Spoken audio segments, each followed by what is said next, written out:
हम लोगों ने एक प्रोटोकॉल बना लिया है कि जिसका भी ट्रीटमेंट करेंगे as per ethics best possible treatment करेंगे। देखिए, जॉइंट रिप्लेसमेंट या नी रिप्लेसमेंट ऑपरेशन बहुत डिमांडिंग और एक्यूरेसी मांगता है। करंट डेटा के हिसाब से अगर देखा जाए तो लगभग 2.5 करोड़ से ज़्यादा लोग हैं जिन्हें नी रिप्लेसमेंट की ज़रूरत है। ये भी एक बहुत बड़ा कंट्रीब्यूटिंग फैक्टर है लाइफ स्टाइल की वजह से, जो अर्ली डिजेनरेटिव चेंजेस या अर्ली ऑस्टियोआर्थराइटिस होती जा रही है। जो शुगर फ्री वाला कंसेप्ट बहुत अच्छा नहीं है।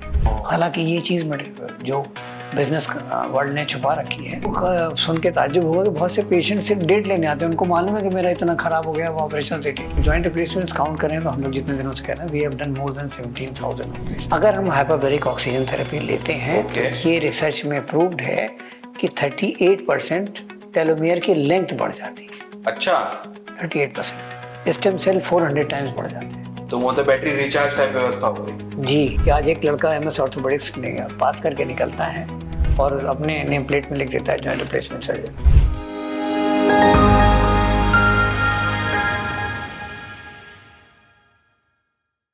स्वागत है आप सभी का माइंडसेट मैटर्स में। एक ऐसा प्रोफेशन जिससे जुड़ी हैं लाखों जिंदगियां, एक ऐसा प्रोफेशन जिसमें हर पल नए डेवलपमेंट्स हो रहे हैं और नई चुनौतियां आ रही हैं। आज हमारे गेस्ट उसी प्रोफेशन का एक अहम हिस्सा है और लगातार नई से नई टेक्नोलॉजी का प्रयोग कर रहे हैं। वो नोबल प्रोफेशन है डॉक्टर का। आज हमारे साथ हैं ग्लोबस हॉस्पिटल के माने हुए orthopaedic surgeon doctor RK Singh, जिन्हें अनुभव है 17,000 से ज्यादा सर्जरीज का। आइए करते हैं उनसे कुछ बात, उनकी लाइफ की, उनके कुछ काम की। Let's welcome doctor RK Singh.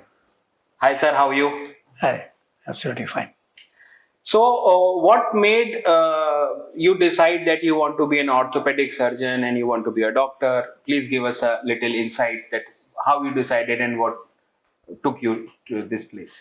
मैं छोटा था, कभी हॉस्पिटल जाता था या किसी डॉक्टर के पास जाता था तो मैंने देखा कि डॉक्टर्स को एक एक्स्ट्राऑर्डिनरी रिस्पेक्ट मिलती है सोसाइटी में। Very true. कोई भी आता है और जो उनके ट्रीटमेंट से ठीक हो जाता है वो उनको अलग तरह से थैंक्स देता है बाय हार्ट। तो that was the most important point जिसने हमें मोटिवेट किया गया। It is a very good profession and I should go for that. Okay, great. Exactly saying कि जो next to God बोलते हैं, अर्थ पे अवेलेबल है, वो डॉक्टर ही हैं। जी। इसीलिए वो सर्विस भी बोला जाता है उसको। It is fantastic that you choose and we are really really thankful that it happened. So you have touched hearts and lives of so many people. People know you as a respected surgeon, but we want to understand who Dr. RK Singh is outside the operation theatre. Outside the operation theatre, I am simply a normal human being, and we spend our life just like a normal person. We have a family, we have our kids, we spend time with our family, and just live like a normal man. So you spend a long time in operation theatre. So what kind of environment is inside operation theatre? Is it tense or is it easy because you have mastered that skill? So it is for patient, obviously it is important aspect, it's for you also, but you have done it so many times, you have mastered that skill. So is there any light moments in the operation theatre also? Very true. In fact, I am working with 4 colleagues and they all are MS orthopedics, and we are working for the last more than 20 years. And inside the operation theatre we are very friendly and we sometimes do so many jokes and all, and we are enjoying that time as a humor also. Great. So you have contributed so much to our society. Does it impact your family, your hobbies? Initially, 10 years back, I used to give more than 12 to 14 hours in my practice. Then I realized my kids and family is a bit neglected. Then I switched over and I changed my style of working, and I have restricted my work to 8 hours.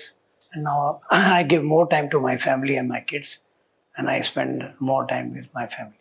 But audience or the patient world is equally important. They also need so much of your time. So क्या कहीं अंतर्द्वंद होता है मन में कि ये भी कर सकते हैं, वो भी कर लें, या कभी कोई ऐसी इम्पोर्टेंट पॉइंट हो लाइफ में कि बच्चे का बर्थडे था और कहीं ऑपरेशन की कॉल आ गई तो वो जाना भी जरूरी था? Sometimes I do miss that, but somehow we make it, and we apologize, and somehow we compensate in other ways if it happens. कभी ऐसा भी हुआ कि कहीं आप छुट्टी पे थे, किसी का कॉल आ गया तो आपने फोन पे ही गाइडेंस उनको दे रहे हैं, पार्टी से छूट रहे हैं, आप मजा नहीं ले पा रहे हैं उस मौके का जहां आप गए हैं, बट जो आपका जो पायस प्रोफेशन है, जो नोबल प्रोफेशन है, वो आपसे ज्यादा मांग रहा है? नॉन पेशेंट्स में कई बार ऐसा हुआ है, और इसमें ये होता है कि हमारे जो कोलीग्स हैं उनकी हेल्प लेके हम उनकी हेल्प कर देते हैं। हालांकि स्पॉट पे ना भी पहुंच पाए, फिर भी हमारे जो कोलीग्स हैं उनसे उनका काम करा। कोई इंटरेस्टिंग एनेक्डोट है जो आप बताना चाहें, कभी कुछ हुआ हो, थोड़ा इलेबोरेट में हमारी ऑडियंस को बात समझ में आए? देखिए, बाहर से क्या लगता है कि डॉक्टर साहब बहुत बिजी हैं, डॉक्टर साहब पूरे टाइम चलता है, लेकिन कोई ऐसी बात जिनसे उन्हें लगे कि हाँ, मतलब कभी हम भी थोड़ा परेशान हुए, फिर हमने कैसे किया, तो हमारी ऑडियंस के लिए थोड़ा सा मोटिवेटिंग होगा। एक बार हमारे ब्रदर इन लॉ का पैर में फ्रैक्चर हुआ, वो भी कानपुर में रहते थे उस समय। मैं दिल्ली में एक कॉन्फ्रेंस अटेंड कर रहा था, एंड डेफिनेटली ही रीच टू माय हॉस्पिटल और ही एक्सपेक्टेड कि मैं उन्हें अटेंड करूँ, but I was not there. मैं वहाँ नहीं था, तो मैंने अपने कोलीग्स को डिप्यूट किया और उनको वीडियो कॉन्फ्रेंसिंग और वीडियो कॉल से बात की, उनको पूरा कंसोल किया, उनको समझाया कि ऐसे ऐसे होगा, ये स्टेप्स होंगे, फर्स्ट स्टेप में खाली प्लास्टर लगना है। तो वी मैनेज दैट। तो that is how it happens many times कि हम लोग इस तरह से अपने पेशेंट्स को अटेंड कर लेते हैं। और ये हमने रियलाइज़ किया है कि अगर वीडियो कॉल का एडवांटेज ये हो गया है कि आप अगर patient face to face doctor से बात कर रहा है तो उससे सेटिस्फेक्शन हो जाता है, थोड़ा कंफर्ट तो आ ही जाता है। जी। क्योंकि क्या होता है कि आई एम श्योर जो आपकी टीम है वो if not better than equally capable होगी, neither less. They are working for more than 20-25 years। लेकिन क्या होता है ना कि आदमी अगर ग्लोबस हॉस्पिटल चढ़ रहा है, हर आदमी चाहता है कि साहब आपके सिंह साहब से ही मेरी मुलाकात जी हो जाए। जी, very true, that is very true, that is very true. और कानपुर में ये ख़ास तौर पे है, हालांकि आप दिल्ली, बॉम्बे जैसे सिटीज़ में जाएं तो वहाँ पे कॉर्पोरेट हॉस्पिटल्स का कल्चर है। आदमी हॉस्पिटल जाता है, जिस कंसल्टेंट का डे हुआ दिखा दिया, उसको दिखा दिया। यहाँ पे इतना न्यूक्लियर है कि अगर किसी को चोट लगती है या किसी को कोई ऑपरेशन कराना है तो वो पता करता है who is the best doctor, he tries to approach that doctor. तो ये थोड़ी सी सिटी कल्चर का डिफरेंस है, और we that is why we hold more responsibilities and we are more answerable to my patients. और कहीं ना कहीं कोई जान पहचान लगा के फोन तो करवा ही देता है। ऑलमोस्ट 90% पेशेंट्स, कभी एडीएम का आ रहा है, कभी एडीएम का आ रहा है, कभी किसी नेताजी का आ रहा है, कभी किसी पुलिस अथॉरिटी का आ रहा है। तो ये लोग हम लोग अक्सर देखते रहते हैं लाइफ में। लेकिन उस दूसरी तरफ ये है कि हम लोगों ने एक प्रोटोकॉल बना लिया है कि जिसका भी ट्रीटमेंट करेंगे as per ethics best possible treatment करेंगे। उसमें किसी के फोन आने की जरूरत नहीं। हाँ, जरूरत नहीं है। तो कभी कोई फोन आता भी है तो उससे हमें फर्क नहीं पड़ेगा, हम ऑलरेडी उसको बेस्ट कर रहे हैं। ठीक बात तो है, हमारा सेट प्रोसेस एक बनाया हुआ। ये जरूर है कि पेशेंट को सेटिस्फेक्शन होता है कि डॉक्टर साहब ने उनसे बात कर ली, उनकी बात हो गई, हमारा विशेष ध्यान रखा जाएगा। फैक्ट ये है कि हम लोग विशेष ध्यान हमेशा रखते हैं। अच्छा, आपके प्रोफेशन में आपने एक नया टर्मिनोलॉजी इंट्रोड्यूस किया है, जीरो एरर जी टेक्नोलॉजी, जिसके बारे में बताइए। और नाम बहुत इंटरेस्टिंग है, इससे मतलब काफी शुरू में ही कंफर्ट आ जाता है कि हम किसी उस टेक्निक में जा रहे हैं जहाँ कोई एरर की संभावना नहीं है। देखिए, जॉइंट रिप्लेसमेंट या नी रिप्लेसमेंट ऑपरेशन बहुत डिमांडिंग और एक्यूरेसी मांगता है, बहुत डिमांडिंग ऑपरेशन है, स्किल मांगता है। इसमें alignment, access, sizing, angulation, rotation, everything matters. अगर 2 या 3 डिग्री या 2 या 3 मिलीमीटर की गलती होती है तो रिजल्ट्स आर कंप्रोमाइज्ड। तो अगर हम लोग ड्यूरिंग ऑपरेशन ऐसा प्रोसेस अपनाएं कि जिसमें मिनिमम इंजरी हो और बेस्ट एक्यूरेसी आए तो रिजल्ट्स डेफिनेट हो जाते हैं। तो जीरो एरर का मतलब ये है, फर्स्ट स्टेज में जैसे सारे डॉक्टर्स ड्यूरिंग ऑपरेशन मसल काटते हैं, हम लोग zero muscle cutting, without cutting your quadriceps muscle we do the operation, quad sparing operation करते हैं। अच्छा। सिंपली सारे डॉक्टर्स हैं अंदर के लिगामेंट्स को काट देते हैं और उसमें एक स्पेशल बोन बॉक्स खांचा काटना पड़ता है, और एक अलग तरह के इम्प्लांट्स आते हैं, इनको पीएस इम्प्लांट्स कहते हैं। अच्छा। वो उसमें कैम शेफ्ट मैकेनिज्म होता है, एक हुक होता है, उसके द्वारा वो दोनों अपर और लोअर पार्ट को स्टेबलाइज करता है। अच्छा। मैं जो ऑपरेशन करता हूँ आपके लिगामेंट को काटता ही नहीं। तो हम लोग कैसे पहुंचते हैं? लेकिन काटना तो पड़ेगा, कहीं से तो कटेगा। That is the surgical skill. Oh. How you do it. So we go on creating the space. We sequence the operative steps in such a way कि we go on creating the space stepwise. Okay. So we don't require to cut that ligament and muscle. तो ये मतलब आज बातचीत में समझ में आया कि जो सर्जिकल प्रिसेशन होता है वो क्या चीज होती है। So that is why recovery is very fast and results are compromised, and except changing the rough surface, we don't cut anything. The recovery is very fast and range of movement is excellent.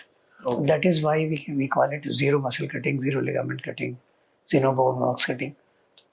We have named this technology as a zero error knee replacement. अच्छा अच्छा sir, ये जो robotic surgery बोलते हैं उसमें क्या कोई ऐसा रोबोट आता है इलाज करने की, क्या है? नॉर्मल आदमी को कैसे समझ में आए कि रोबोट हमारा इलाज कर रहा है? नॉर्मली पेशेंट्स इस कंसेप्ट से आते हैं जो फिल्म में देखते हैं कि रोबोट आया और उसने कोई एक्शन कर दिया, करेक्ट। लेकिन एग्जैक्टली ये पूरा गलत है।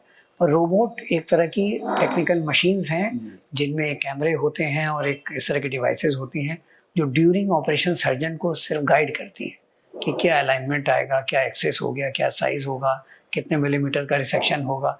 ये वो कंप्यूटराइज मशीन रोबोट मेजरमेंट वगैरह गाइड करता है। और ये मोर बस प्रेसिजन के लिए। हाँ, ये मत सोचिए कि वो सर्जन अलग खड़ा रहता है और वो मशीन कर देती है। तो दे simply give a very good technical assistance जहाँ पे एक्यूरेसी प्रिसीजन बढ़ जाता है। और रजनीकांत की मूवी की तरह चींटी वाला रोबोट नहीं है। नहीं ऐसा नहीं, ऐसा नहीं है, ऐसा नहीं है, ऐसा नहीं है। हो सकता है आने वाले टाइम में in coming 20 years robotic surgeons आ जाए, full fledge humanoid robot surgeons आ जाए, लेकिन स्टिल इन मेडिकल फील्ड नहीं है।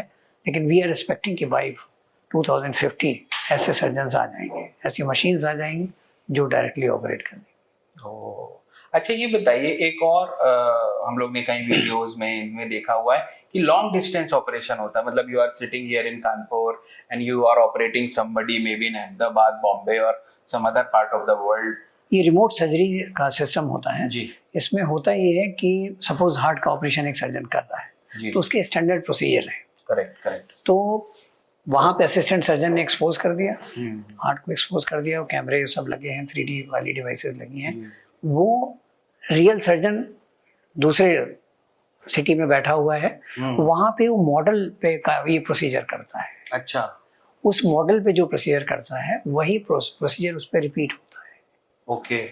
तो ये एक तरह की रिमोट डिवाइस है, लेकिन इसमें बिना सर्जिकल असिस्टेंस के नहीं हो सकता है। तो जो लोग सोचते हैं कि वो अमेरिका से बैठ के जापान में सर्जरी कर दी उन्होंने, लेकिन वो मेन स्टेप्स वो असिस्टेंट सर्जन वो स्टेप उनको देता है तब वो कर पाते हैं। ऐसा नहीं कि फ्री है। तो वहाँ पे भी इक्वली कैपेबल डॉक्टर फिजिकली मौके पे प्रेजेंट होते हैं जी। यहाँ जो सीनियर डॉक्टर है या जो गाइड कर रहा है जी, वो एज अ गाइड और मेंटर का रोल कर रहा है, वहाँ पे फिजिकली वो कर रहे हैं। हाँ, कर वो रहे हैं। जी जी। तो सर जैसे ऑपरेशंस नी के जॉइंट के रिप्लेसमेंट के बढ़ते जा रहे हैं, आपको क्या लगता है कि आने वाले समय में इंडिया में ऐसे कितने सारे लोग हैं जिनको जरूरत पड़ने की संभावना है? करंट डेटा के हिसाब से अगर देखा जाए तो लगभग 2.5 करोड़ से ज्यादा लोग हैं जिन्हें नी रिप्लेसमेंट की जरूरत है आज की तारीख में। आज की तारीख में हमारे पास न तो इतने हॉस्पिटल हैं न इतने डॉक्टर हैं जिनका ऑपरेशन हो जाए। लेकिन ये जरूर है कि गवर्नमेंट ने जो आयुष्मान स्कीम इंट्रोड्यूस की है, इससे काफ़ी पेशेंट्स को बेनिफिट मिल रहा है और नंबर ऑफ ऑपरेशन बढ़ते जा रहे हैं और काफ़ी नए सर्जन्स भी इसमें जुड़ रहे हैं, नए हॉस्पिटल्स में भी सुविधाएं बढ़ रही हैं। तो day by day number of operation बढ़ते जा रहे हैं और ये एक अच्छी चीज़ है। तो आपने अपने करियर में यंग से यंग या ओल्ड से ओल्ड क्या स्प्रेड देखा नी ऑपरेशन के हिसाब से?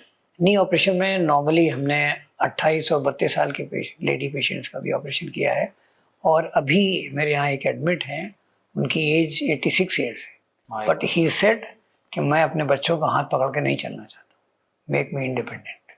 तो मैंने उनका ऑपरेशन किया and he is walking now absolutely fine without any assistance. Fantastic. At 86 तो देखिए उनका मोटिवेशन भी होगा। लेकिन मैं नहीं ऑपरेट करना चाहता क्योंकि किसी से भी कई सब इस उम्र में क्यों ऑपरेशन कर रहे हो, बट ही वाज एडamant कि मैं किसी की हेल्प नहीं लेना चाहता। तो 86 में तो चलिए समझ में आता है कि उम्र है, डिप्लीट हो गई होंगी बोन्स, इरोजन हो गया होगा, लेकिन 28 32 एज पे क्यों जरूरत पड़ रही? प्रॉब्लम ये है कि हमारी सोसाइटी में खाना पीना लाइफ स्टाइल सब बदलता जा रहा है। आजकल जितनी यंगर जनरेशन है घर पे खाना बनाना नहीं चाहते, सब फास्ट फूड खा रहे हैं, लेट नाइट सो रहे हैं, पर रात का खाना बाहर खा रहे हैं, इन एल्कोहल जैसी चीज़ें बहुत कॉमन होती जा रही हैं। तो ये भी एक बहुत बड़ा कंट्रीब्यूटिंग फैक्टर है लाइफ स्टाइल की वजह से, जो अर्ली डिजेनरेटिव चेंजेस या अर्ली ऑस्टियोआर्थराइटिस होती जा रही है। चलिए इस इंपॉर्टेंट पॉइंट पे सर 5 ऐसे पॉइंट्स बता दीजिए जो कोई भी नॉर्मल आदमी अपने घर में थोड़ा टेक केयर कर सकता है कि उसको ये बोन की प्रॉब्लम नहीं हो। नॉर्मल डाइट में वो क्या खा सकता है?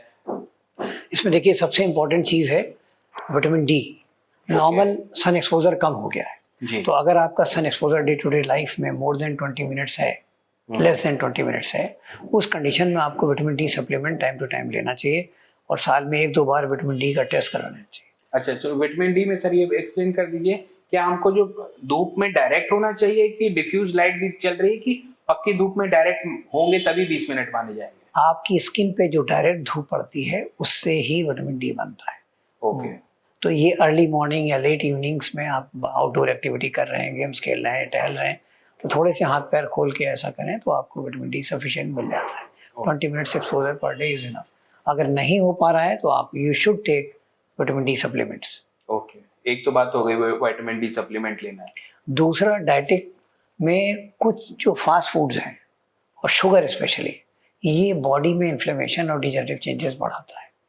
तो if you can minimize these things या इनको एक अवॉइड कर सकते हैं तो definitely they are going to contribute a lot in later life में। आपको ऑस्टियोआर्थराइटिस, ऑस्टियोपोरोसिस जैसी तकलीफें नहीं होंगी। तो शुगर मतलब ये प्रोसेस शुगर, बाजार की मिठाई, कि घर का मीठा लड्डू, घर का आटे का बना हुआ लड्डू भी उतना ही दुख देगा? शुगर किसी भी फॉर्म में होगी वो नुकसान करेगी। ये जो प्रोसेस शुगर है, प्रोसेस या वाइट शुगर को, व्हाइट शुगर, हाँ, इससे मिठाई बनाए, घर की कोई स्वीट डिश बनाए, वो भी नुकसान करेगी। अच्छा, तो इसमें क्या हम गुड़ को रिप्लेस करें तो काम हाँ, चलेगा? गुड़ और खजूर को कर लेने से वो कम हार्मफुल है। कम।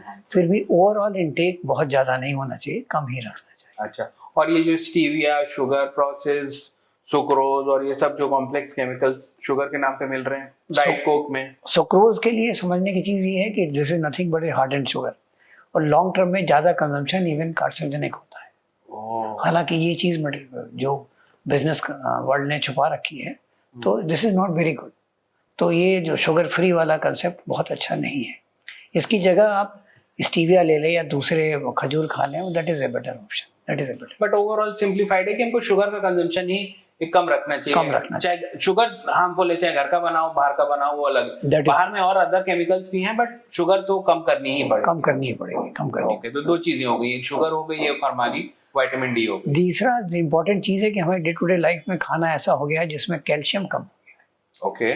प्रोटीन भी लोगों का कम होता जा रहा है जो नॉन वेजिटेरियन नहीं है। तो जो वेजिटेरियन है स्पेशली उनको मिल्क से रिलेटेड प्रोडक्ट जरूर लेने चाहिए, चाहे वो खोया लें, चाहे पनीर लें, चाहे दूध पिएं, इस तरह के कोई भी प्रोडक्ट यूज करना चाहिए उनको। और दूसरा, प्रोटीन के लिए दाल जैसी चीजें एटलीस्ट ट्वाइस a डे खानी चाहिए। अगर आपका वेट 70 kg है, 80 kg है, तो net 80 gram protein body per day dry protein चाहिए। ओके। तो अगर आप मान लीजिए 100 ग्राम दाल खा रहे हैं तो आपको 30 ग्राम प्रोटीन मिलता है बस। तो इस रेशियो में आपके प्रोटीन, अगर प्रोटीन डेफिशिएंसी रहेगी, मसल मास कम होगा, मसल पावर कम होगी, एजिंग फास्ट होगी, डिजेनरेटिव चेंजेस फास्ट होंगे। तो इस हिसाब से protein intake, calcium intake, vitamin D intake day to day life में इंश्योर करना चाहिए।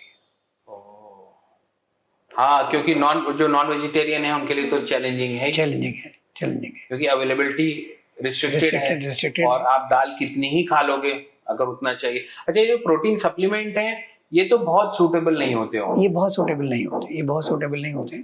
इनको आदमी जैसे किसी ऑपरेशन से वापस आ रहा है, किसी बीमारी से रिकवर कर रहा है, हाँ। उस कंडीशन में ऐड ऑन किया जा सकता है विद नॉर्मल प्रोटीन सब्सटेंसेस। तो वेजिटेरियंस के लिए भी नेचुरल प्रोटीन इंपॉर्टेंट है, नॉन वेजिटेरियन तो अपना मान लीजिए एनिमल प्रोटीन कंज्यूम कर रहे हैं तो है। तो एक्सरसाइज भी इंपॉर्टेंट है, प्रोटीन खाने के साथ कुछ एक्सरसाइज भी जरूरी है कि डाइट ही काम कर देगी? नहीं, दो चीजें इंपॉर्टेंट समझने की हैं कि हमारा बॉडी में डिग्रेडेशन और रीजनरेशन कंटिन्यूअस प्रोसेस है। तो रीजनरेशन के लिए हमको ग्रोथ हार्मोन और प्रोटीन चाहिए होती है। तो ग्रोथ हार्मोन बनने के लिए आपको एक्सरसाइज चाहिए। अगर आप 25 मिनट भी एक्सरसाइज करते हैं तो 60% ग्रोथ हार्मोन एक्स्ट्रा बनता है। Okay, very important. तो that is the importance of exercise. तो physical exercise is equally important जैसे डाइट आप साथ में खा रहे हैं। खाली डाइट खा रहे हैं तो आपका पूरा एडवांटेज आपको नहीं मिलेगा। तो minimum 20-25 minutes exercise per day करनी चाहिए। तो हमारे 4 पॉइंट हो गए, एक विटामिन डी हो गया, प्रोटीन हो गया, शुगर रिस्ट्रिक्शन हो गया, एक्सरसाइज। क्वेश्चन है कि डॉक्टर भी अपना इलाज कराने तो किसी डॉक्टर के पास ही जाएगा जी। तो क्या आपके पास कोई डॉक्टर आए जिन्होंने कोई भी ट्रीटमेंट आपसे कराया हो या नी रिप्लेसमेंट कराया हो, तो क्या आपका एक्सपीरियंस था कि वो अपनी डॉक्टरी भी आपकी डॉक्टरी में मिक्स करते हैं? मेडिकल एथिक्स में हम लोगों को ये भी सिखाया जाता है कि अपना इलाज खुद ना करें। अच्छा। और अपने फैमिली वालों का इलाज भी खुद ना करें। होता क्या है कि सेंटीमेंट्स के हिसाब से आप उसमें ज़्यादा इन्वॉल्व हो जाते हैं। और कभी कभी ट्रीटमेंट बायस्ड हो सकता है। लिहाजा इट इज़ ऑलवेज बेटर कि आप एक स्पेशलिस्ट से ही कंसल्ट करें वो अलग बात है कि आप खुद जज कर लेंगे कि क्या ट्रीटमेंट चल रहा है, सही चल रहा है, नहीं चल रहा है। जी। और ये भी सही है कि अगर अपने घर वालों का खुद इलाज करते हैं किसी सीरियस कंडीशन में, तो हमारी थिंकिंग बायस्ड हो जाती है। दूसरा क्वेश्चन आपने कि वो किसी डॉक्टर ने आपसे आके कराया, हाँ, और उसने अपनी इनपुट देने की कोशिश की, यार के मैं आपका सीनियर हूँ, ऐसा करिए, या सर मेरा ऐसा जी कर जी दीजिए। जी, ये आपने अच्छा सवाल पूछा है। इसमें सबसे इम्पोर्टेंट चीज़ है कि कानपुर के मैक्सिमम डॉक्टर्स ने जिन्होंने नी रिप्लेसमेंट कराया है वो मुझसे कराया है, और उनको मुझ पे फेथ है। कई डॉक्टरों ने मेरी सर्जरी कराने से पहले ऑपरेशन थिएटर में देखी कि डॉक्टर साहब कैसे करते हैं। अच्छा, हाँ, then they came to my hospital for operation. सबको प्रीव्यू, किसी किसी को प्रीव्यू भी चाहिए। प्रीव्यू भी चाहिए भाई, they are surgeons, they operation theatre में काम करते हैं, they want to evaluate क्या स्पेशल कर रहे हैं, they come and see।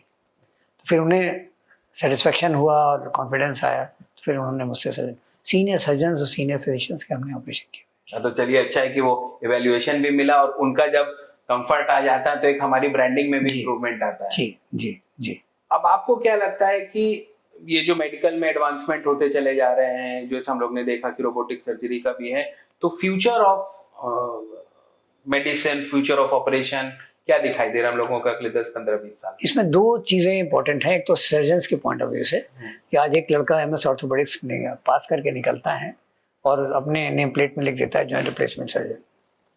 ठीक है, it is good, one should do it, लेकिन ये ऐसी टेक्निक है कि इसमें सीखना जरूरी है। एटलीस्ट अगर आप 50 से 100 ऑपरेशंस में असिस्ट नहीं करते हैं तो आप बहुत सारी टेक्निकल खामियां नहीं सीख सकते हैं, टेक्निक्स नहीं सीख सकते हैं। तो उन सर्जन से हमारी रिक्वेस्ट है कि जो लोग बिगनर्स हैं वो ज़रूर किसी ऐसे सर्जन के साथ या कुछ ऐसे हॉस्पिटल्स में कुछ दिनों एक्सपीरियंस के लिए ज़रूर काम करें, क्योंकि हर पेशेंट एक नई प्रॉब्लम लेके आता है। और कई बार हमने देखा है कि यंग सर्जन्स ने कई गलतियां की हैं, हम लोगों को दोबारा ऑपरेट करना पड़ा है। इसीलिए मैं मैसेज दे रहा हूँ कि करिए, one should do it, but before starting it you should have some experience, you should attend some good hospital or a center जहाँ पे ऑपरेशंस रेगुलर बेसिस पे हो रहे हैं। तो प्रैक्टिस बहुत इंपॉर्टेंट है। सीनियर डॉक्टर के साथ आप ऑब्जर्व करिए, देखिए, जितना आपका एक्सपोजर अच्छा है जी, उतना ही आप जब खुद करेंगे तो important. That is true, that is true. अब जैसे प्रॉब्लमेटिक पेशेंट का नाम सुनते ही ऐसा याद आता है, जो मैंने समझा जैसे आपने भी बहुत सीनियर ब्यूरोक्रेट्स के, एक आध स्टेट लीडर्स के ऑपरेशन किए, तो उस ऑपरेशन में क्या एक कोई साइकोलॉजिकल प्रेशर रहता है, घबराहट होती है कि बाहर 4 गनर भी खड़े हैं, नीचे 2 लाल बत्ती की गाड़ी भी खड़ी है और उनका ऑपरेशन हो रहा है? नहीं, बिल्कुल सही कह रहे हैं, हम लोग अंडर थोड़ा सा प्रेशर रहता है, क्योंकि बड़े बड़े लोगों के फोन आना, बड़े लोगों के कंडीशन पूछना, विजिट्स होना, तो ये सब चीज़ें हॉस्पिटल में एक अलग तरह का माहौल क्रिएट करती हैं। लेकिन हम लोग जानते हैं कि हम बिल्कुल टू द पॉइंट काम कर रहे हैं और बहुत अच्छा काम कर रहे हैं, तो सर्जरी पे कोई फ़र्क नहीं पड़ता है। और ये अलग है कि इन लोगों के लिए मुझे आफ्टर केयर और हॉस्पिटल केयर कुछ एक्स्ट्रा करनी पड़ती है। जब हम सीनियर ब्यूरोक्रेट्स का भी इलाज कर चुके, नए लोगों का भी कर चुके, बुजुर्ग लोगों का तो ऑलरेडी कर रहे हैं, क्योंकि जो हमारा मेन एरिया है नी रिप्लेसमेंट। अच्छा, जैसे अब टोटल नी रिप्लेसमेंट बोलते हैं, तो इसके पहले कोई ऑप्शन भी अवेलेबल था क्या जिसमें टोटल नहीं होता? हाँ, पार्शियल नी रिप्लेसमेंट भी एक ऑप्शन है कि सपोज आप किसी पेशेंट का आधा जॉइंट खराब है, आधा ठीक है, तो सिर्फ आधा ही बदल देते हैं, उसको पार्शियल नी रिप्लेसमेंट सर्जरी या यूनिकंडाइलर नी रिप्लेसमेंट कहा जाता है। लेकिन हम लोग के पास ज़्यादातर पेशेंट्स ऐसे आते हैं जिनके ऑलमोस्ट घुटने में 3 कंपार्टमेंट्स होते हैं, ऑलमोस्ट 3 ही डिजनरेट करे होते हैं, क्योंकि जब तक वो लोग टॉलरेट कर लेते हैं तो पेन किलर खा के, दवाएं खा के, बेल्ट बांध के अपना काम चलाते रहते हैं। हम लोग के पास नॉर्मली तब आते हैं जब in fact day to day life में उनको सीढ़ी चढ़ना, देर तक खड़े रहना, चलना, बाथरूम जाना, सब में दिक्कत होने लगती है। जब डे टू डे प्रॉब्लम हो जाती है, मतलब वो काफी लेटर स्टेज में आते हैं। अर्ली में आ जाए तो उनके लिए और अपने लिए दोनों लिए ठीक होगा। आपको सुन के ताज्जुब होगा कि बहुत से पेशेंट सिर्फ डेट लेने आते हैं, उनको मालूम है कि मेरा इतना खराब हो गया, वो ऑपरेशन से ठीक होगा, तो वी सरप्राइज कि तुम उन्होंने दिखाया ही नहीं, उनको मालूम है कि घुटना इतना खराब हो गया, डॉक्टर साहब ये तो ऑपरेशन से ठीक होगा, मुझे मालूम है, तो ऑपरेशन कर दीजिए। इसी से इम्पोर्टेंट पॉइंट ये निकलता है, एक कॉन्सेप्ट गूगल डॉक्टर्स का भी अवेलेबल है कि घर से आदमी होमवर्क करके आता है। तो मैंने एक बहुत अच्छे, मतलब इज इट ट्रू और not I don't know, but एक डॉक्टर साहब के यहाँ वो एक बाहर स्टिकर लगा हुआ था कि आप अगर गूगल से आप सीख के आए हो तो 2000 रुपए लेंगे, मेरा इलाज करोगे तो 500 रुपए लेंगे। तो आपका क्या एक्सपीरियंस है कि गूगल से समझ के आए हुए लोग क्या करते हैं? गूगल में जो समझने की चीज़ है कि आप भी उसमें इंफॉर्मेशन डाल सकते हैं, तो वो उसमें सही गलत और बहुत सारी इंफॉर्मेशन पड़ी है जो उस पेशेंट से रिलेवेंट नहीं हो सकती है। तो अब सपोज आर्थ्रोस्कोपी वो नी के देख करके आए, तो ACL reconstruction, PCL reconstruction, meniscal repair, meniscal removal, ये बहुत सारे प्रोसीजर्स हैं। अब आप में क्या ज़रूरत है, कैसे होगी, ये आप नहीं समझ सकते। आप डिफरेंट ऑपरेटिव प्रोसीजर देख करके आ गए और आप बोलेंगे ऐसे किया जाता है, हमें मालूम है कि ये वाला नहीं करना है, ये करना है, तो उसमें वो कंफ्यूज रहते हैं। इसलिए हम लोग उनको समझाते हैं कि मतलब you are not master of that subject, तो वो गूगल से आप पूरी इन्फॉर्मेशन सही नहीं पा सकते। तो अब गूगल वाली तो प्रॉब्लम एग्जिस्ट करता ही है, तो क्या कभी कोई ऐसा आपका एक्सपीरियंस है कि इन प्रोसेस में उन्होंने कुछ बताने की कोशिश की हो, आपने बोला हो कि नहीं this is not right, we will do this, तो उसमें डिस्कस करके चलता है कि नहीं साहब ऐसे ही वाला करिए या ऐसे ही वाला करिए? पेशेंट कभी कभी बहुत प्रॉब्लमेटिक भी आते हैं। नहीं आते हैं पेशेंट, लेकिन उनको कन्विंस करना पड़ता है। Even sometime we show post operative x-ray, check x-rays कि ये स्टेप्स होते हैं, ऐसे रिकवरी होती है, then we have to convince them. थोड़ा सा समझाना पड़ता है क्योंकि उनके दिमाग में अलग तरह के कॉन्सेप्ट्स होते हैं, वो पूरा गूगल देख के पूरी चीज़ समझ नहीं पाते। तो आपने मेरे ख्याल से थाउजेंड्स ऑफ ऑपरेशन कर लिए होंगे, कहीं कोई नंबर नोटेड है क्या मन में कि अब 10,000 हो गए, अब 11,000 होंगे तब मजा आएगा? नहीं, अगर जॉइंट रिप्लेसमेंट्स काउंट करें तो हम लोग जितने दिनों से कह रहे हैं, we have done more than 17,000 operation. 17,000? Yes, my goodness, we are doing it for the last 26-27 years. Fantastic. तो what kept that quality and consistency in operating, मतलब व्हाट कीप्स दैट, मतलब how do you manage to deliver perfect every time? The most important thing is medical science is ever evolving science.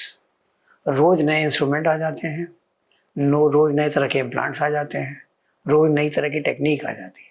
यानी जो कुछ मैंने अपने post graduation में या early days में पढ़ा था, उसमें से आज कुछ नहीं होता है, पूरा चेंज हो गया। तो हमको पढ़ते भी रहना है? Yes, that is why I am still you give at least 1 hour per day to study new subjects, new researches, new implants, new surgical techniques, and sometimes we go outside to learn that also, even in this age.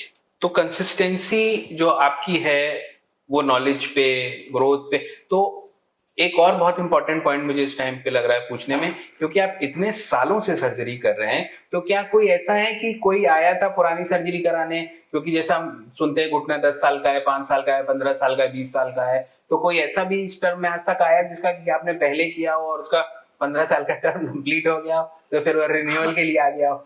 Revision surgery काफ़ी common होती जा रही है और revision surgery के कई और reasons होते हैं। फेलियर का सबसे मोस्ट इम्पॉर्टेंट रीज़न ये होता है कि जो हमने इम्प्लांट लगाया है पेशेंट की बोन पे, अगर वो बोन बहुत सीवियरली ऑस्टियोपोरोटिक है, बोन इटसेल्फ कैल्शियम बहुत कम हो गया, प्रोटीन कम बहुत हो गया, बोन ब्रिटल हो गई, तो इम्प्लांट लूज हो जाता है। ऐसे भी बहुत सारे पेशेंट्स आते हैं, दे डोंट केयर कि हमारा ऑस्टियोपोरोसिस हो रही है, कैल्शियम कम खा रहे हैं, विटामिन कम खा रहे हैं, हड्डी पोली हो गई, इम्प्लांट ढीला हो गया। तो उस कंडीशन में हम लोग को रिवीजन करना पड़ता है और साथ में फिर उनको समय के रिक्वायरमेंट के हिसाब से उनको ऑस्टियोपोरोसिस का ट्रीटमेंट भी देना पड़ता है। ऐसे काफ़ी पेशेंट्स आते हैं। लिहाजा आजकल हम लोग पेशेंट्स को ऑपरेशन के बाद एक स्टैंडर्ड प्रोटोकॉल दे देते हैं कि आपको इतने इतने समय में ये कैल्शियम विटामिन खाने हैं, हर 2 साल में आपको चेकअप कराना है, कि वो कभी नेगलेक्ट ना कर पाएँ अपनी जॉइंट केयर को। अच्छा, हम लोग ने भी जो सब्जेक्ट के पॉइंट से बायोलॉजी पढ़ी थी, तो पता चलता है कि जो नर्व एंडिंग है वो बहुत माइक्रो की हैं, बहुत पतली हैं, बहुत छोटी हैं, हाँ, नेकेड आई से नहीं दिखती। तो one of the important aspect in body is spine, उसमें बहुत सारी नर्व एंडिंग है जी। तो क्या कॉम्प्लेक्सिटी अब बढ़ती जा रही है, कैसे इवॉल्व हुई surgery, if you can throw some light on? अब धीरे धीरे हम लोग के पास सर्जिकल इंस्ट्रूमेंट्स बढ़ते जा रहे हैं। हमारे पास नेविगेशन सिस्टम्स आ गए हैं, हमारे पास रोबोटिक्स मशीनें आ गई हैं, हमारे पास इमेज इंटेंसिफायर्स आ गए हैं, हमारे पास मैग्नीफाइंग कैमरेज आ गए हैं, जो माइक्रो सर्जरी करनी है तो कैमरा लगा के कर रहे हैं, तो हमें वाइड फॉर्म में दिख रहा है, तो हम बेटर परफॉर्म कर पाते हैं। तो surgical instruments day by day better होते जा रहे हैं, तो हम लोगों के सर्जिकल स्किल्स और आउटकम बेटर होते जा रहे हैं। तो क्या लगता है आपको सर कि जितनी नॉलेज अब ग्रो कर रही, तो क्या सारे ही डॉक्टर उसके साथ अपने आप को अपग्रेड कर पा रहे हैं या करना चाहिए उनको? ये बहुत अफसोस की बात है कि हार्डली 20% डॉक्टर्स हैं जो अपने को अप टू द मार्क रखते हैं और नए ट्रीटमेंट, नई दवाएं, नए ऑपरेशंस या नई सर्जिकल टेक्निक्स को सीखते रहते हैं। बाकी 80% से मेरी रिक्वेस्ट है कि they should also come up and up to date रहना चाहिए। अच्छा, नई टेक्नोलॉजी के हिसाब से एक बात सुनने में आती है स्टेम सेल थेरेपी। जी। तो स्टेम सेल थेरेपी है कि सर्जरी है, क्या चीज होती है, कि आप सिंपल टर्म्स में बताएंगे ऑडियंस को ये बात समझ में आए कि क्या चीज है? स्टेम सेल सबकी बॉडी में होता है। स्टेम सेल हुआ क्या? What is stem? ये स्टेम तो पेड़ में होती है, हमारे में कहाँ स्टेम? नहीं, स्टेम सेल एक तरह के बॉडी के अंदर पाए जाने वाले सेल्स हैं जो बोन मैरो से जनरेट होते हैं। वो बॉडी के जितने रिपेरेटिव प्रोसेस हैं, आपको चोट लग गई, आपको इंजरी हो गई, आपको कोई डिजेनरेटिव चेंजेस हो गए, उसको रीजनरेट करने और रिकवर करने के लिए काम करते हैं।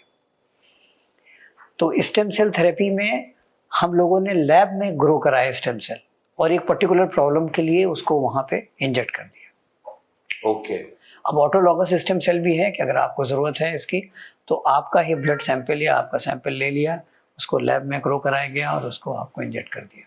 तो आपने अपने टेन्योर में जो अभी आपका चल रहा है, तो उसमें क्या आपने कोई नई टेक्नोलॉजी पहली बार अपने कानपुर में लाए, लोगों ने पूछा, थोड़ा घबराहट हुई होगी लोगों को, फिर आपने कैसे कन्विंस किया? स्पेशली ओल्ड सिटीजन्स आपके पास ज्यादा आते हैं, मेजरली मेरे ख्याल से एटलीस्ट 40-45-50% तो सीनियर सिटीजन ही आता होगा, तो उसको समझाने में क्या तकलीफ आती है? क्योंकि टेक्नोलॉजी नई है और उन्होंने हो सकता है कभी बात सुनी भी नहीं हो। जी। तो आपने क्या नई टेक्नोलॉजी? फॉर एग्जाम्पल, जैसे एक पेशेंट आया हमारे पास, रोड साइड एक्सीडेंट हो गया, पैराप्लीजिया हो गया, और दोनों पैर में लकवा हो गया, स्पाइन फ्रैक्चर हो गया, स्पाइनल कॉर्ड दब गया। ही केम टाइमली। हमने कहा भाई एक तो सिंपल है कि हम फ्रैक्चर को रिड्यूस करें, फिक्स कर दें, अगर आप कन्विंस्ड हैं तो हम इसमें स्टेम सेल इम्प्लांटेशन भी कर देते हैं, तो आपका लकवा रिकवर होने के चांसेस हैं। ठीक है। अब ये डॉक्टर भी नहीं जानता कि हम स्टेम सेल इंजेक्शन लगाने के बाद साथ में कितने % रिकवरी होगी, पर होगी, बेटर होगी, इस ना होने से तो बेटर ही होगी। करेक्ट। तो इवन ऐसे पेशेंट्स हमारे कानपुर इटसेल्फ में हैं कि जिनकी 100% रिकवरी हो, 100% रिकवरी होगी, और वी वर सरप्राइज्ड कि इतना अच्छा रिजल्ट आ गया। और पार्शियल और रिकवरी तो होती है।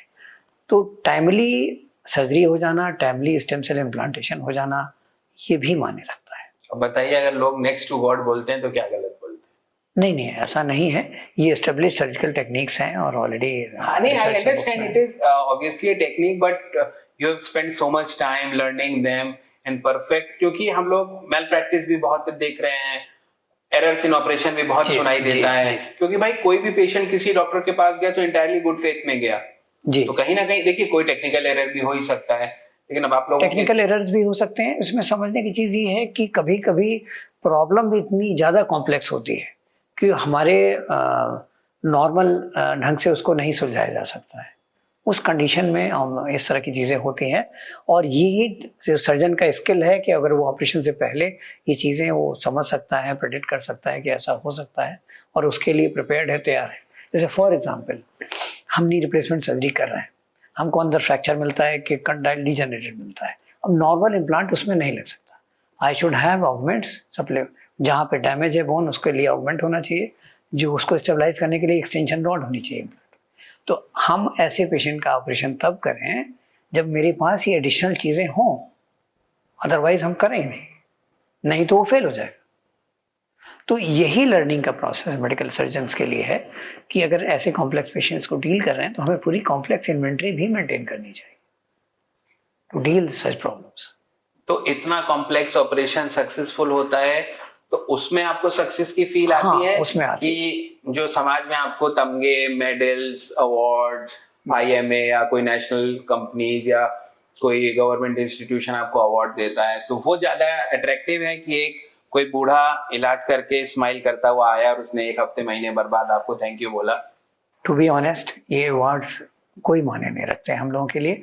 लेकिन जब एक पेशेंट, जैसे एक बुजुर्ग आदमी आता है कि बाबा बेटा हम चल नहीं पाते थे, आपने हमें ठीक कर दिया, और वो हमारे पैर भी छूना चाहता है, हालांकि हम लोग रोकते हैं, तो वो रियल सेंस ऑफ थैंक्स जो फील करता है, अब वो हम लोगों को बहुत बड़ा सेटिस्फेक्शन देता है। वही एक मोटिवेशन है कि हम लोग डे टू डे लाइफ में डिवोट होकर इतना काम कर रहे हैं। जैसे एक लेडी आई कि इनको हमने 3 साल से चलते हुए नहीं देखा, अब वो 1 महीने बाद ऑपरेशन किया तो चल रहा था, तो whole family was so happy and वो एक्सप्रेशन ही है। हाँ, नहीं, विजिबल ग्रेटिट्यूड। और डॉक्टर्स का सेटिस्फेक्शन भी वो पैसा वैसा माने नहीं रखता है, वो उसका जो फील आ रहा है, सेटिस्फेक्शन आ रहा है, वो मोटिवेट करता है। तो सर, जैसा अभी आपने बताया कि जब हमारे पास पेशेंट आता है तो उसकी जो चेहरे की स्माइल है, जो ग्रेटिट्यूड शो करता है, उससे हमको बहुत अच्छा लगता है, बहुत सेटिस्फैक्टरी फीलिंग आती है। लेकिन ये तो हो गया डे जौन सा है, बट जो डे 0 है, जिस दिन वो पेशेंट पहली बार आया था, उसके मन में क्या घबराहट थी, दसियों सवाल होंगे, तो उसको उस टाइम पे आप कैसे हैंडल करते हैं? ये बहुत इंपॉर्टेंट चीज़ है। इसमें पेशेंट्स के सबसे इम्पोर्टेंट तो ये है, उसे बहुत अच्छे से एक्सप्लेन करना पड़ता है एग्जैक्टली सर्जरी होती कैसे है। और दूसरा एडवांटेज हमको ये मिल जाता है कि मेरी क्लिनिक पे कुछ ना कुछ ऑपरेटेड पेशेंट्स बैठे होते हैं। मतलब किसी का होने वाला है, किसी का हो चुका है, किसी के टाँके निकले हैं, किसी का 1 महीने पहले हुआ है, तो वो आपस में पेशेंट्स बात करते हैं।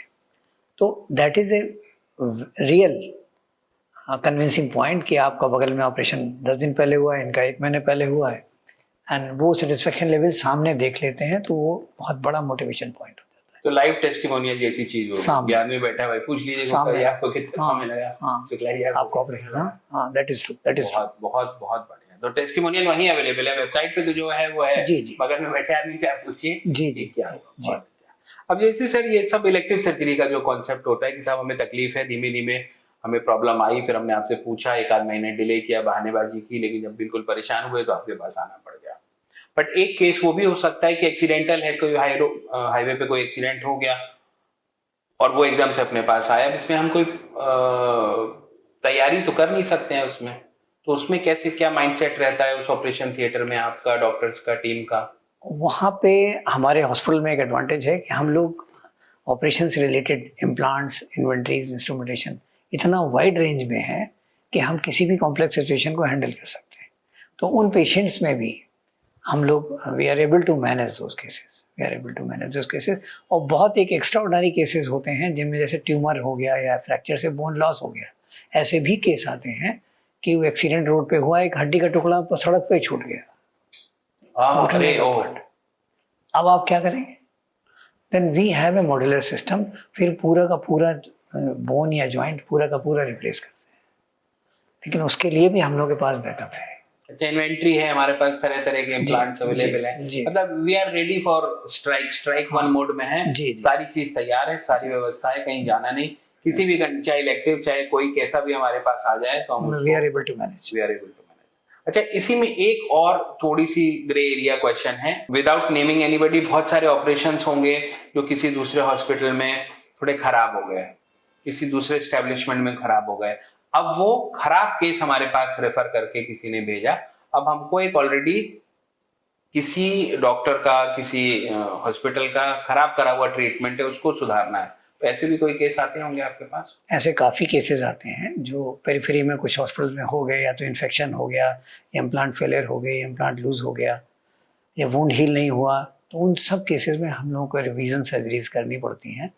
और इसीलिए हमने आपसे शुरू में कहा था कि डॉक्टर्स को ये मैसेज कन्वे कर दें कि अगर वो नी सर्जरीज कर रहे हैं तो they should master their hands उसके लिए प्रॉपर्ली। नेट प्रैक्टिस अच्छे से करो, तब आईपीएल खेलो। जी जी। अच्छा, अब इसी में ऐसा लग रहा है कि तो मतलब जो ऑपरेशन आप करते हैं, जो इलेक्टिव सर्जरी का भी है, तो क्या कोई बहुत डिटेल्ड प्लानिंग होती है उसके पीछे? किस टाइम प्लान करते हैं? मान लीजिए आज हम आए, हमने आपको दिखाया, आपने बोला कि ठीक है साहब ये गोल्ड वाला आपका घुटना लगाया जाएगा, तो अब हमारे केस पे काम कब शुरू होगा? मतलब जिस दिन हम आएंगे, जिस दिन हम ऑपरेशन थिएटर में बैठेंगे, तभी मेरा ब्लेड लगेगा कि कैसे होगा? नहीं, जिस दिन आप एडमिट होते हैं तो उस दिन सारे इन्वेस्टिगेशंस, एक्सरेज और रिलेटेड सारे इन्वेस्टिगेशंस होते हैं। करेक्ट। तो उस दिन शाम से ही प्रैक्टिस शुरू होगी, इनको कौन सा इम्प्लांट लगेगा, कौन सा अलाइनमेंट, क्या साइज लगेगा, क्या क्या एडिशनल चीज़ें चाहिए होंगे। तो 99% टाइम हम लोगों के पास वो पैराफर्नेलिया रहता है, और प्री ऑपरेटिव प्लानिंग एक दिन पहले ही हो जाती है। अच्छा, पूरी डिटेल प्लानिंग हो गई कि ये लगेगा, ये 22 नंबर का स्क्रू चाहिए, ये 22 नंबर का पाना चाहिए। नहीं होगा तो मंगा लेंगे उसे एक दिन पहले। हाँ, मतलब प्लानिंग के ड्यूरेशन में जो हमारा कम ज्यादा हुआ वो हुआ कि पाना कौन सा लगेगा, स्क्रू कौन सा लगेगा, इसकी सारी व्यवस्था हमारे वी कैन। और ऑपरेशन थिएटर में एकदम से कोई ब्लड लॉस हो गया तो ब्लड तब हम मंगाएंगे कि वो भी हमारे पास अरेंज है? नहीं, उसमें इलेक्टिव सर्जरी में एडवांटेज है कि इमरजेंसीज नहीं आती, और ये टोटल ब्लडलेस सर्जरी है। जो जिस टेक्निक से ऑपरेशन करते हैं उससे ब्लीडिंग नहीं होती, और ब्लीडिंग होने के जितने पैरामीटर्स हैं ऑपरेशन से पहले चेक कर लेते हैं। तो नॉर्मली अभी तक ऐसी कोई सिचुएशन नहीं आई। अगर पेशेंट का पहले से ब्लड कम है, उन पेशेंट्स को ब्लड ट्रांसफ्यूज हम लोग पहले ही कर देते हैं ऑपरेशन से पहले। तो कोई उसकी शुगर अगर कम है, ज्यादा है, या कोई और ट्रीटमेंट है, तो वो जो डे 1 पे है उसमें सब हमने उसको फाइन ट्यून कर लिया, उसके बाद जी, जब वो पैरामीटर्स में आ गया विद इन ऑपरेटिव पैरामीटर्स, जी। तब हम लोग ने उसका कई बार ऐसा भी होता है पेशेंट्स को नेक्स्ट डे ना करके एक आध दिन रोक करके ऑपरेशन करते हैं, जब तक उसकी pre clinical pre operative stage को हम नॉर्मलाइज नहीं कर लेते।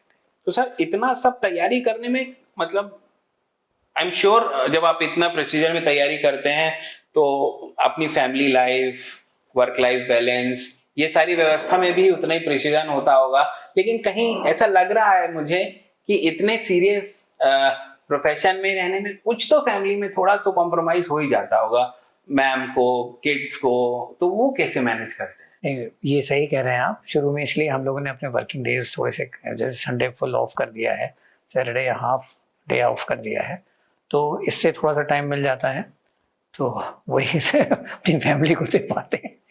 तो जो पहले का टाइम है जो मैनेज किया, अब हम लोग उसको कंपनसेट करने की कोशिश कर रहे हैं, और इसीलिए अब इस एज में हम अपनी इमरजेंसीज को अवॉइड करते हैं। उनसे रिक्वेस्ट कर लेते हैं कि हम लोग इमरजेंसीज नहीं कर रहे हैं, तो आप कहीं ऐसी हॉस्पिटल में इमरजेंसी, और जो बाकी टीम में अगर कोई आता है तो जो अवेलेबल डॉक्टर्स हैं वो कर पा रहे हैं। तो सर एक क्वेश्चन थोड़ा सा पर्सनल है, अगर आप इजाजत दें पूछने के लिए। जो मैंने रिसर्च करी आपके बारे में, जब आपको एज अ गेस्ट हम लोग ने बुलाने की, तो डेटा ये बताता है कि सम लेट अर्ली 70, 72, 74, 76 में कहीं आपका एमबीबीएस कंप्लीट हुआ। तो उस डेटा को जब हम डेट को जब प्रोजेक्ट करते हैं तो आपकी एक पर्टिकुलर एज आज की तारीख में पता चलती है, लेकिन जो विजिबल एज है उसमें कहीं एक 10-20 साल का मामला गायब दिख रहा है। ये जो एज टैक्स इवेजन के तो हम लोग ने कई केसेस सुने, ये जो एज इवेजन हुई है उसके बारे में कुछ आप बताएंगे? इसमें दो चीज़ से बहुत बड़ा कंट्रीब्यूशन हमारी वाइफ को जाता है। हम क्या खाते हैं, कितने बजे सोते हैं, क्या लाइफ स्टाइल रहता है, इसमें हमारी वाइफ का बहुत कंट्रीब्यूशन है। तो हम बहुत बहुत रेगुलेटेड खाना खाते हैं, पहली तो चीज़ ये है। रेगुलेटेड टाइम से सोते हैं, ये दूसरी चीज़ है। तीसरा इम्पॉर्टेंट ये है कि हमने अपनी रिक्वायरमेंट के हिसाब से हाइपरबेरिक ऑक्सीजन थेरेपी खुद भी ली हुई है। Hyperbaric oxygen therapy, HBOT। अच्छा, HBOT, इसमें क्या होता है? तो बिल्कुल नई चीज सुन रहे हैं। HBOT की ऐसी टेक्निक है, अगर आप 1.5 hours 5 days a week 60 sittings अगर आप लेते हैं, तो ये पेपर में प्रूव्ड है कि आपकी जो एजिंग, जैसे आपके क्रोमोसोम्स होते हैं, करेक्ट, उसकी टेल होती है, इसको टेलोमियर कहते हैं। जो हम लोग ने बायो में XY पढ़ा था। जी, अच्छा, ओके। उसकी एक टेल होती है, इसको टेलोमियर कहते हैं। ओके। एज के साथ वो टेल की लेंथ कम होती जाती है। अच्छा, जब वो 0 हो जाती है तो हमारी एज खत्म हो जाती है। अच्छा, वो बैटरी लाइफ टाइप कम दिखती जा रही, बैटरी हमारी खत्म होने वाली। जी, ठीक है। अगर हम हाइपरबेरिक ऑक्सीजन थेरेपी लेते हैं तो ये रिसर्च में प्रूव्ड है कि 38% टेलोमियर की लेंथ बढ़ जाती है। अच्छा, 38%। स्टेम सेल 400 टाइम्स बढ़ जाते हैं। तो वो तो बैटरी रिचार्ज टाइप व्यवस्था हो गई। जी, तो उससे अब ये पूरे जो है, एक तो लाइफ साइकिल का पैटर्न चेंज हो गया और रिवर्स एजिंग के फेनोमेना आपके अंदर हो गया।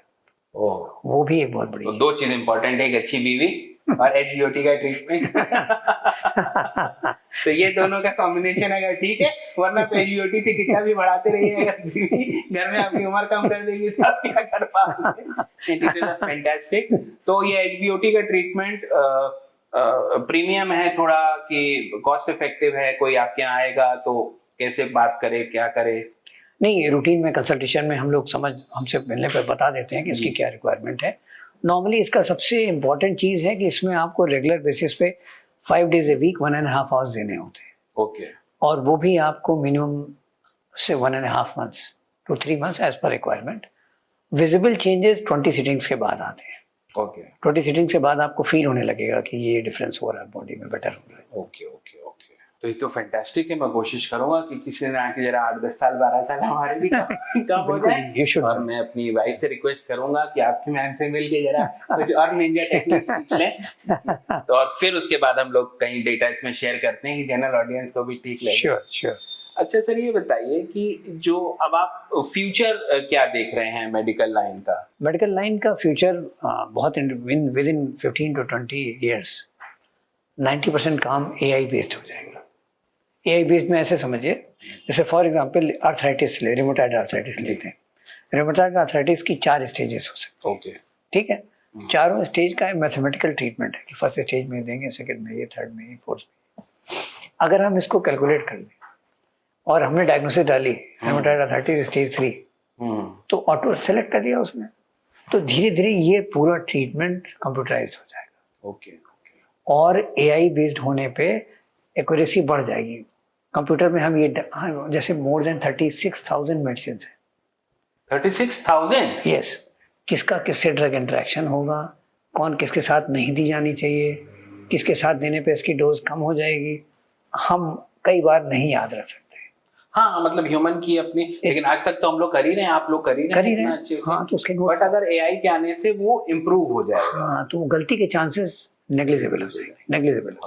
तो ये चीजें एडवांटेज मिलने जा रहा है। दूसरा ये कि सर्जिकल साइड में जो नॉर्मली आंख से देख पाते हैं, विजन से देख पाते हैं, तो अगर रोबोटिक नेविगेशन सिस्टम्स हैं जिसमें दूसरे सिस्टम से, उसमें इंफ्रारेड भी यूज़ हो रहा है और अल्ट्रासाउंड भी यूज़ हो रही है, उन डिवाइसेस के साथ हम किसी टिश्यू को जज करने में बेटर देख सकते हैं। तो आने वाले टाइम में जो कंप्यूटराइज और रोबोटिक सिस्टम्स हैं ये बहुत पॉपुलर हो जाएंगे और बहुत कुछ इनका हिस्सा हो जाएगा हमारी मेडिकल ट्रीटमेंट। बहुत अच्छा है कि ये जो टेक्नोलॉजी का इंटरवेंशन है, इससे डॉक्टर्स का काम भी आसान होगा, रिजल्ट्स भी बहुत अच्छे आएंगे। तो आपने जो अभी सवाल पहले पूछा था, मैंने आपको प्रेडिक्शन भी बताया था कि हो सकता है आने वाले 20-25 ईयर्स में ह्यूमनॉइड डॉक्टर्स आ जाए, रोबोटिक ह्यूमनॉइड डॉक्टर्स, यानी रोबोट चल के आएगा, आपसे बात करेगा और ट्रीटमेंट लिख देगा। बहुत बढ़िया, बहुत बढ़िया। That was really interesting. Thank you very much. With you. It was great insight. My takeaway is first thing to make my wife meet you, so that have all those ninja operation, and then that HBOT, and that is lot of information for our audience. I'll request everybody who's seeing this episode should like, subscribe, and share, and all the relevant information which is here. Anybody wants some more information, they can comment on our links, give their phone number.